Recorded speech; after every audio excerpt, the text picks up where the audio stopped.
Assalamualaikum warahmatullahi wabarakatuh. My name is Muhammad Abdullah. I am in class 1.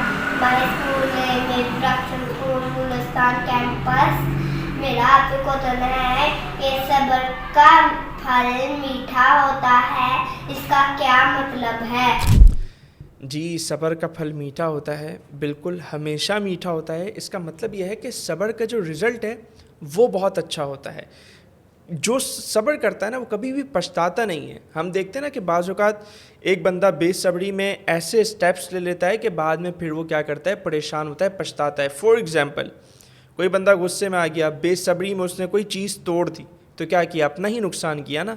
एक बंदे को जो है वो गुस्सा आया, उसने सब्र नहीं किया और सामने वाले को डांट दिया, सामने वाले को झिड़क दिया, तो क्या होगा, बाद में फिर वो अपने रवैये पर ख़ुद शर्मिंदा होगा। तो क्यों? क्योंकि उसने बेसब्री की। अगर वो सब्र करता, बर्दाश्त करता, ठीक है, अपनी कोई चीज़ उसने तोड़ी नहीं होती, कोई गुस्से में नहीं आया होता, किसी को कोई बात नहीं कही होती, तो बाद में उसे पछताना नहीं पड़ता, शर्मिंदा नहीं होना पड़ता और उसका अपना नुकसान भी नहीं होता। और फिर आप खुद सोचें ना कि हम मुसलमान हैं और हमारा तो बिलीव ये है कि अल्लाह तबारक व तआला ने हमारी तकदीर लिख दी है, जो हमें मिलना है, जितना मिलना है वो अल्लाह तबारक व तआला ने लिख दिया है।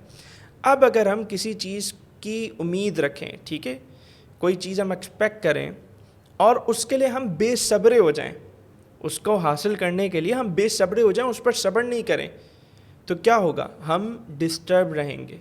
और अगर वो चीज़ हमारे नसीब में है ही नहीं, हमारी तकदीर में है ही नहीं, तो फिर आप मुझे बताएं हम कितने बेसब्रे होंगे। पूरी ज़िंदगी क्या हम बेसब्री में गुजारेंगे? लेकिन जब हम सब्र करेंगे तो क्या होगा कि वो चीज़ हमारे लिए बराबर हो जाएगी कि वो मिले या ना मिले, ठीक है। तो सब्र का ये फ़ायदा हुआ कि हम डिस्टर्बेंस से बच जाएंगे, हमें डिस्टर्बेंस नहीं होगी। जबकि बेसब्री रखेंगे तो फिर अगर वो नसीब में नहीं हुई चीज़, तो पूरी ज़िंदगी जो है वो हम हमेशा डिस्टर्ब ही रहेंगे। तो ये सब्र करने के फ़ायदे हैं कि बंदा हमेशा सब्र करने से इत्मीनान में रहता है, खुश रहता है, सुकून में रहता है, उसके लिए चीज़ का मिलना ना मिलना बराबर हो जाता है, उससे फिर उतना फ़र्क नहीं पड़ता, वो अल्लाह की रज़ा में राज़ी रहने वाला हो जाता है, ठीक है ना। ये बहुत बड़ा फ़ायदा है सब्र का। अच्छा, मज़ीद अगर हम बात करें सब्र के क्या फ़ायदे हैं, तो सब्र के और भी बहुत सारे फ़ायदे हैं। मिसाल के तौर पे अगर आप सब्र करेंगे तो आप चिड़चिड़े नहीं होंगे, चिड़चिड़ापन नहीं आएगा आप में।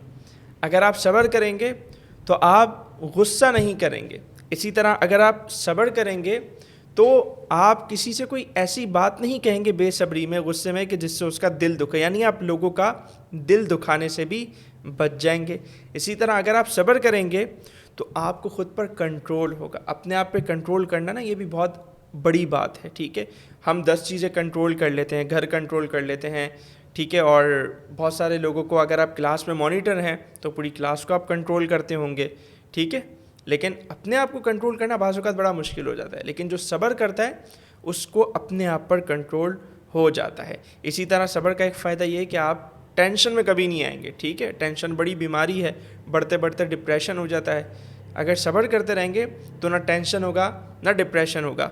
इसी तरह अगर आपने सब्र करने की आदत होगी तो आप किसी भी सिचुएशन को बहुत अच्छे से डील कर लेंगे, किसी भी सिचुएशन को, हार्ड सिचुएशन को भी आप आसानी से हैंडल कर लेंगे, ठीक है, अगर आप में सब्र की आदत होगी। इसी तरह जब आप सब्र करेंगे तो आपके लोगों के साथ ताल्लुकात अच्छे होंगे, उनके साथ रिलेशंस अच्छे होंगे, ठीक है। जब आप लोगों को सब्र के साथ सुनेंगे, उनकी बात तवज्जो के साथ सुनेंगे और बेसब्री में उनसे कोई गलत बात नहीं कहेंगे, तो आपके जो टर्म्स हैं लोगों के साथ, जो रिलेशंस हैं, वो बहुत अच्छी तरह हो जाएंगे, बहुत मजबूत हो जाएंगे। तो देखा आपने सब्र के कितने फ़ायदे हैं।